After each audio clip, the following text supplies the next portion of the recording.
sait que 30 minutes plus tard, je fermais l'œil au moment où un muezzin insomniaque ou lefto donnait de la voix. Qu'il avait caverneuse, comme il se doit, dans un haut-parleur aux stridences diaboliques, déclenchant la riposte immédiate du muezzin de la mosquée voisine et concurrente, qui, lui, avait un contre-ut à casser toutes les vitres.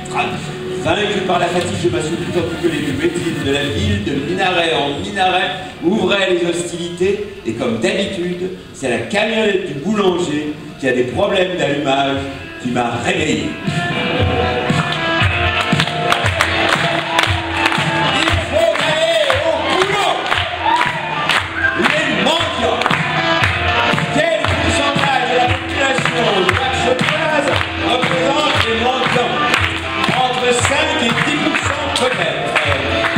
Je connais beaucoup de mendiants, ils me connaissent par mon prénom. Nos mendiants commencent à se professionnaliser. Mon mendiant traitant est un vieux bonhomme maigre, à chapelet et bout blanc. Je ne connais pas son nom, mais il me connaît bien. À chaque fois que l'on se rencontre, et on se rencontre chaque jour, il me raconte la vie de sa famille. Je connais tout du dernier né, tout de l'aîné qui fait médecine en Syrie. Après le rapport quotidien sur l'état de la famille, mon mendiant prie Dieu pour qu'il élève mon degré, qui reste en vérité déjà élevé pour cette heure matinale, pour qu'il confonde les envieux et qu'il multiplie mon bien. Et bien sûr, je n'ai pas le choix, je me fends d'un petit billet, et le plus souvent le mendiant, quand il abs ce billet, devient à ce moment précis plus riche que moi, c'est la règle du jeu. Plus j'en sais sur les maladies de madame et les études de l'aîné, plus je dois débourser. Ce n'est plus un mendiant anonyme auquel je peux donner 10 ou 20 ou guillas, non, c'est mon mendiant et je me dois d'être à la hauteur de ses espérances. Quand mon mendiant s'en va, les autres mendiants m'assaillent de toutes parts et je m'en tire en vidant ma poche, je deviens ainsi une sorte de PME avec ses salariés. Les mendiants envolés, s'étant abattus par grappe sur un autre zozo, voilà les vendeurs ambulants. Non, je n'achète pas de montre anti-choc anti-bloc.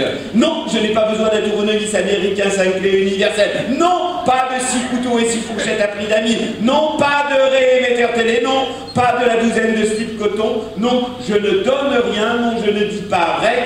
Je ne discute pas. Je ne veux rien. Je veux la paix.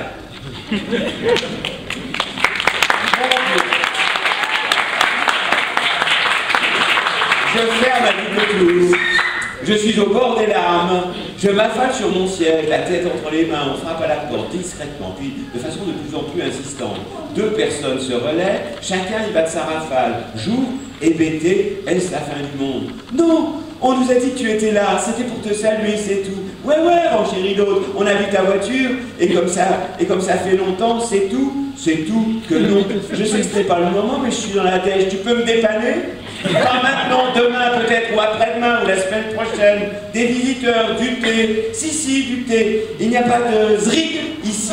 Si, du zrig. On peut téléphoner, évidemment, voyons. Appelez au début, si vous voulez. De thé en zrig, en coup de téléphone, en copain en dèche, en vieux cousin dans l'embarras, on en arrive au coucher du soleil, estomac tordu, bave à la commissure des lèvres, cheveux hirsutes, gorge sèche. On rentre chez soi. À la maison, d'autres visiteurs et d'autres problèmes. Le piège. L'idée m'est venue que dans nos relations avec les bailleurs de fonds, on pourrait s'inspirer de la technique de mon mendiant. On va voir par exemple le directeur du Front monétaire international ou de la Banque mondiale. On ne lui laisse pas le temps de placer un mot et on lui raconte comment ça va à Tsigeni, les pluies à Méderdra, l'électricité à Aoujeft, la rage de dents du Wali de Nouakchott, les fièvres de tel sénateur, les humeurs du ministre. Plus ils en sauront, plus ils nous donneront de l'argent, et quand nous rentrerons chez nous, nous dirons ce que dit probablement mon mendiant. Quel con!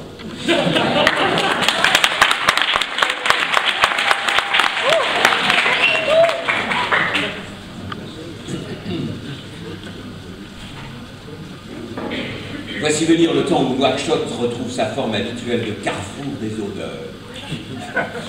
Les premières chaleurs sont déjà là, les premières journées moites où chacun a l'impression de porter une chemise en col forte. Depuis les dernières pluies, la ville a eu le temps de changer de visage. Il nous faut faire un état des lieux des odeurs nouakchottiennes. avant l'explosion par temps sec.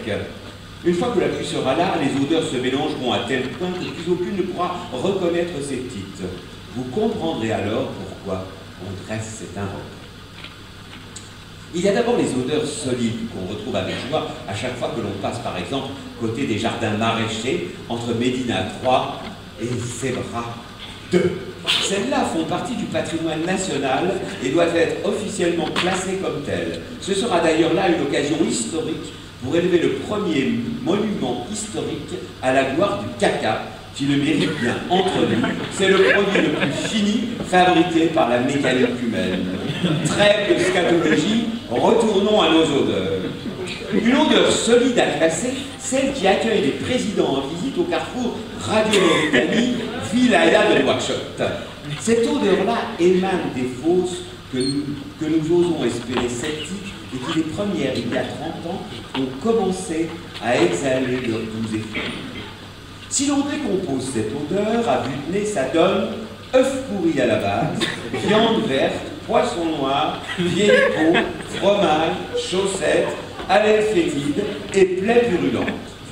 Ces odeurs ont eu le temps de se mélanger, de se brasser, de se connaître, de se marier et d'avoir des enfants. Dès que la deuxième génération sera en âge de procréer, ce n'est plus à une seule odeur que nous aurons affaire, mais à toute une tribu d'odeurs. Et là, il faudrait prévoir la logistique qui va avec les tribus. Adhésion au PRDS, poste pour cadre odeur, financement pour petits projets, dégrèvements fiscaux pour les odeurs d'affaires. Et pourquoi pas, l'objectif tribal numéro 1, octroyer aux odeurs un ministère bien à elles, quelque chose comme l'agriculture ou la pêche ou les finances, un ministère où il y a quelque chose, quoi. Ces odeurs solides à notre humble avis doivent être protégées parce qu'elles font désormais partie de notre histoire. Nous avons entendu parler à ce sujet d'une possible mise en conformité avec les normes européennes de nos fosses sceptiques. En attendant la commercialisation de leur contenu sera interdite sur le marché européen.